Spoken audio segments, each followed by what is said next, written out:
So, the next one is producers to omnivore. What are producers? Producers make their own food because they don't eat other things. No arrows will ever point towards them.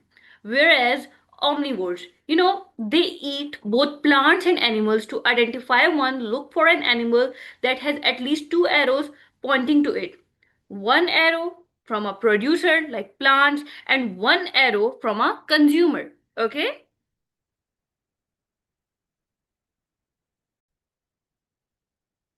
So, how can you decide if an arrow shows matter moving from a producer to an omnivore?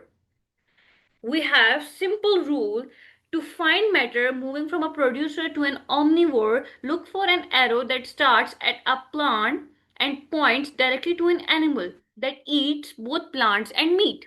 Okay? Okay, look at this diagram carefully. Always keep in mind that arrows always point to the consumers from the things they eat. Okay?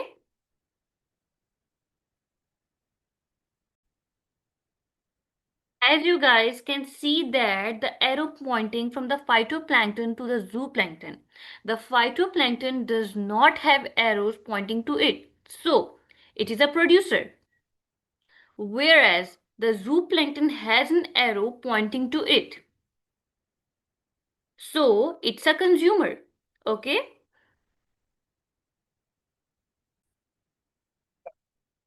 So the next one is consumer to decomposer.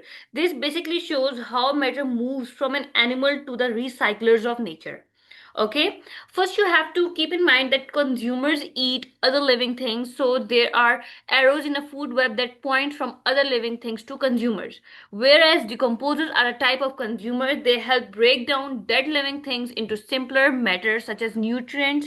These nutrients can then help plants and other living things grow.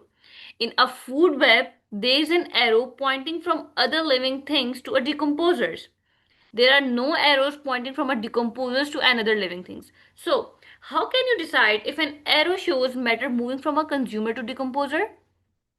So, look to see whether the arrow starts as a consumer and points to a decomposer. Okay?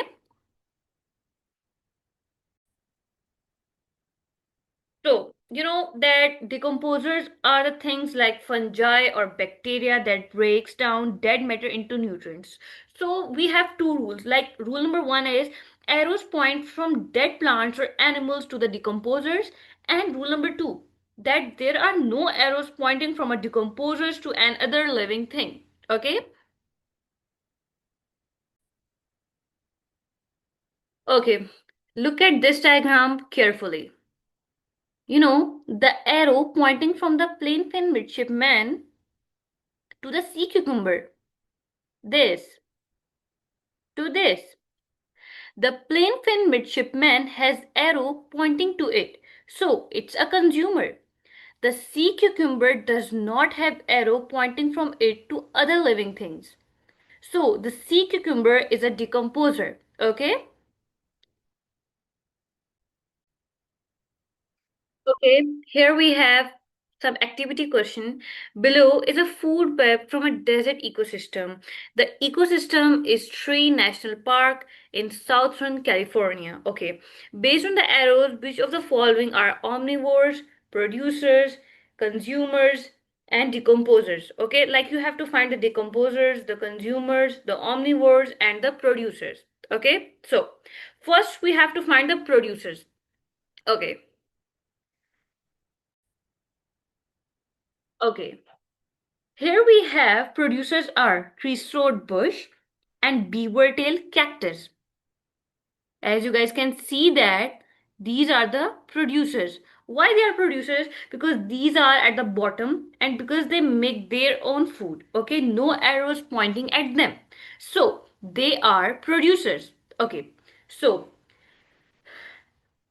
then you have to find the omnivores. Okay, look for animals that have arrows coming from both a plant and other animal.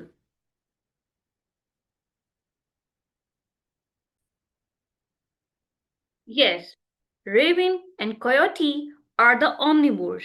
Why? Because as you guys can know that raven eats the creosote bush and the desert wood rat, whereas coyote eats the beaver tail cactus and the desert wood rat. So these are omnivores.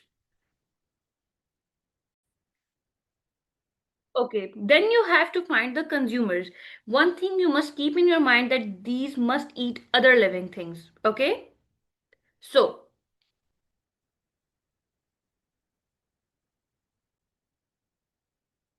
so desert wood rat and desert iguana are the consumers because they eat other living things. Desert wood rat eats the plants and also desert iguana also eats the plant. And kit fox, this one, it is also a consumer.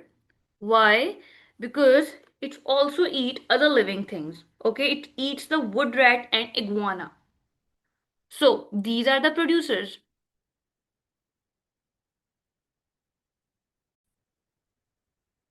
So next you have to find the decomposers. As I have told you that decomposers break down dead matter, arrows pointing to them from animals, but they don't have arrows pointing to any other living thing. So you have to find the decomposers.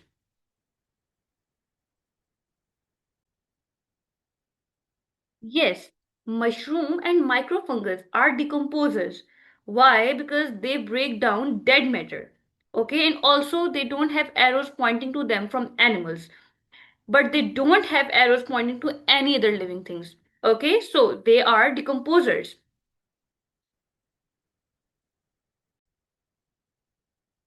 So basically, in the topic ecosystem, we basically learned about the producers, consumers, and decomposers. You know, everything in nature is connected. Every living thing has a job to do to keep the environment healthy. And you know, producers are like the makers. They make their own food using energy from the sun. Whereas consumers are like animals, the takers, you can say, they must eat plants or other animals to get energy. Whereas decomposers, which is recyclers, the cleaners, they break down dead things and turn them into nutrients for the soil. And we also learned about the food web. You know, a food web is like a map. It shows how energy and nutrients move from one living thing to another. If you follow the arrows, you can see exactly who eats what. Okay, and why this important? Because every plant and animal depends on each other. If one part of the web is hurt, the whole system can change. This is why it is so important to take care of our environment to keep the web strong and healthy. Okay,